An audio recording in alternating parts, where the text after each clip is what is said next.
এরপরে আমাদের জেলা বন্ধুবন্ধু আসার জন্য অনুরোধ করছি আমাদের জেলা বন্ধু ওয়ার্কশপ বেকার ইউনিয়নের সম্মানিত সভাপতি জনাব মেহমুদ্দিন ভাইকে সূচনা বক্তব্য অনুরোধ করছি।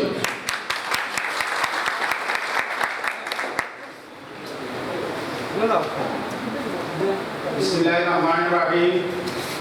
সিলেট জেলা ওয়ার্কশপ মেকানিক ইউনিয়ন রেজিনাম চক্র 26-24 আজকের এই বার্ষিক সাধারণ সভায় উপস্থিত আমাদের জেলা কমিটির উপদেষ্টাবৃন্দ, উপস্থিত আমাদের এই সাধারণ সভায় যাদের সার্বিক সহযোগিতায় আমাদের আজকের এই সাধারণ সভা সফল করার সহযোগী ছিলেন সিগমা ওয়েল কোম্পানি, অটোনেমো আরো অনেকে উপস্থিত আমার জেলা কমিটির নেতৃবৃন্দ, জেলা প্রতিষ্ঠাতা কমিটির নেতৃবৃন্দ, সাহা কমিটির নেতৃবৃন্দ, সাধারণ সদস্যবৃন্দ, আসসালামু আলাইকুম। হিন্দু ভাইদের প্রতি আদাব। আসলে আমরা আজকে সাধারণ সভায় দুঃখিত আমি আমাদের মাঝে উপস্থিত হয়েছে এসএসকেএস মেডিকেলের এমডি জনাব বেলাল সাহেব, যার জন্য অপেক্ষা করছিলাম আমরা। আমাদের প্রথম অধিবেশনের অতিথি জনাব বেলাল ভাই, ওনার আসন গ্রহণ করার জন্য আমি অনুরোধ করছি।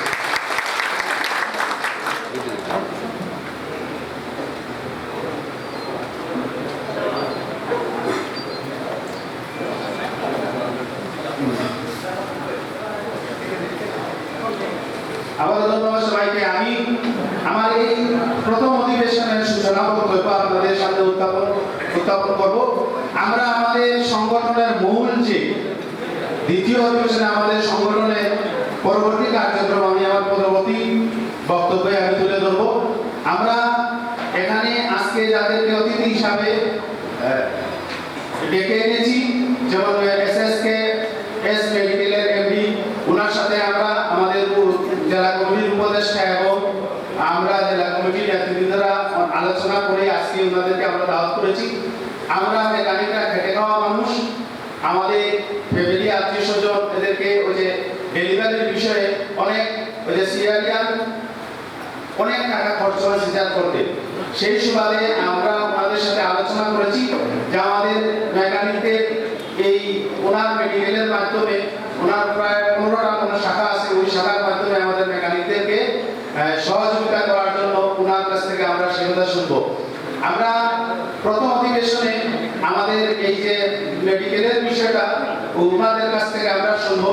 পরবর্তীতে আমাদের যে সহযোগিতা করেছেন যারা, তাদের বক্তব্য আমরা দ্বিতীয় অধিবেশনে শুনবো, যেমন সিগমা ওয়েল কোম্পানি, অটোনেমো সম্পদ পাই, তাদের কাছ থেকে আমরা পরবর্তী অধিবেশনে আমরা কথাটা শুনবো। এখন আমরা আমাদের প্রথম অধিবেশনের কার্যক্রম আমাদের মেডিকেলের যে বিষয়টা আছে ওনাদের সে বক্তব্য আমরা শুনবো। ওনাদের বক্তব্য শুনে আমরা ওই অধিবেশন করে আমরা পরবর্তী অধিবেশনে আমরা অংশগ্রহণ করবো। ধন্যবাদ।